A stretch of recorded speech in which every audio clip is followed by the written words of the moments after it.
welcome back to my YouTube channel. Today we're gonna create a quick summer card. We're gonna use minimal supplies. We're gonna use a stamp set from Simon Says Stamp called Dancing Fruits.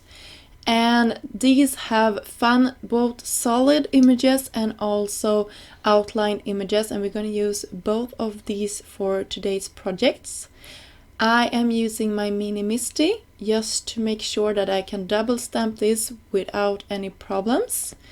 And I will use some Distress Oxide inks. And you can see here I'm gonna use a technique that I think is called rolling technique, where you just use the edge of your stamp, your ink pad, and then you're gonna stamp it down and just have the darker ink at the edges. And I think this is really fun to use. It's fastly creates a little bit more dimension to your images, and it's fast to do, so you don't have to spend a lot of time creating this. So you can see I'm doing a background pattern using 6 different colors of Distress Oxides. And when I'm happy with the main background, we're gonna go in with some smaller images that also are included in this stamp set. So here is the first part, the little stem of the fruits, and then we're gonna go in with some leaves as well. And we're gonna do the same technique here, where you're gonna roll the leaves or just slightly press it down into the darker ink pad here. So you can see I'm gonna clean off my ink pad every time, and then I'm gonna roll it on the edge there. I hope the camera is picking it up. And if you can hear something in the background, that is William. He's sitting here in my knee playing around with his fingers. And I hope he will enjoy this video as well, so he can be here the entire time. So now I'm just filling in some more parts. You can see I'm gonna wipe away just with my finger some excess ink there, so I can have it on like being behind the citrus. And just to fill it in a little bit more on the lower part there, I actually stamped another citron and then some leaves. And we're gonna cut this down a little bit more. I'm just going in with a white gel pen here to make sure that I can see what every letter is saying.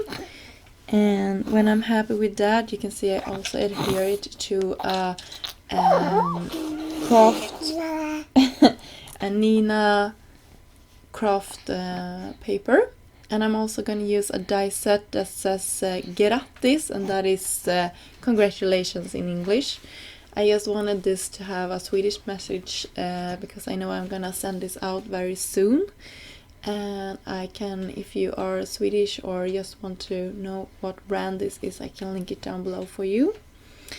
And I took a piece of vellum, and if I had been smart, I would have done this before I adhere this down to my panel. But now I will have this on the inside, and sorry about my mobile phone there in the corner. Oops, I forgot I had it there. And I will actually, if I had done this once more, I would have adhered this to the back side of the panel and then adhere it down. If I don't like how this looks when I'm gonna send this out, I can actually take a white panel and just adhere it to the inside of this card to make sure you cannot see that scotch tape. Use some embellishment from Trinity Stamps, and that finished off this first card. So for our second card, I'm gonna use a tool also from Trinity Stamps. You can see how this card will look. I'm just gonna adhere this to the back side, and don't mind the back side. I did a previous product that I didn't like, so I decided to reuse this piece of cardstock and not waste it. So I'm gonna ink this up with some black ink, and this is the outline parts that also is included in this one. And I decided to start in the middle just to make sure that I can fill out all the space. And you will see my mistake here in a second, and how I actually am contemplating of starting all over, but deciding that okay, this happens, I need to fight on and just create this card. So here it is. Oh, in a second. Oh, I dropped it. And I was so frustrated with myself. I was like, okay, keep going, see where this takes you, and if you don't like it, then you can throw it away.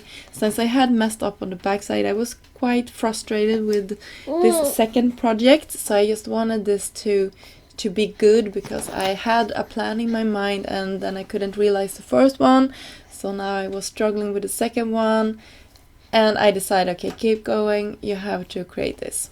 So I cleaned off my mask, and then I'm gonna come back and put it on top again, and then I will use a Sharpie and just go around the edges to create a little bit more of a finished look for this one, just to make sure that you visually can see how this looks.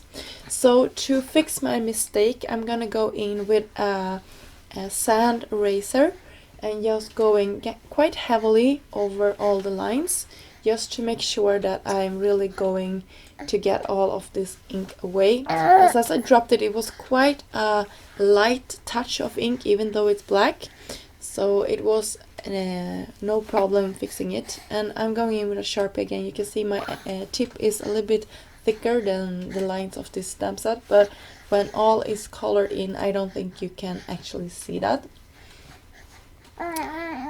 So now I'm pretty much finished with this part, and now I'm gonna go ahead and start to coloring. And I use my Copic markers, because that is for me the fastest way to color images in.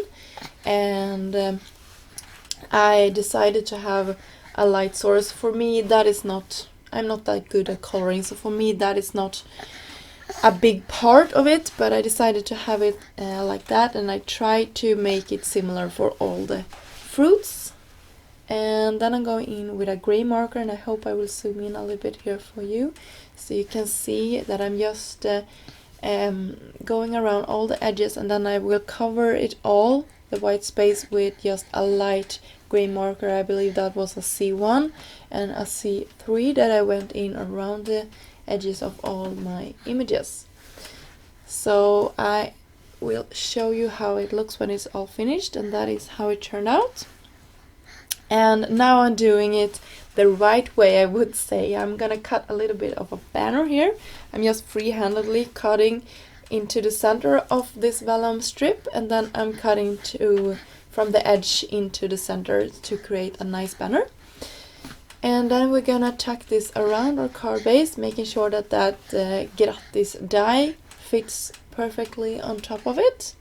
And then I'm just creasing the vellum, and then I can adhere it to the back side.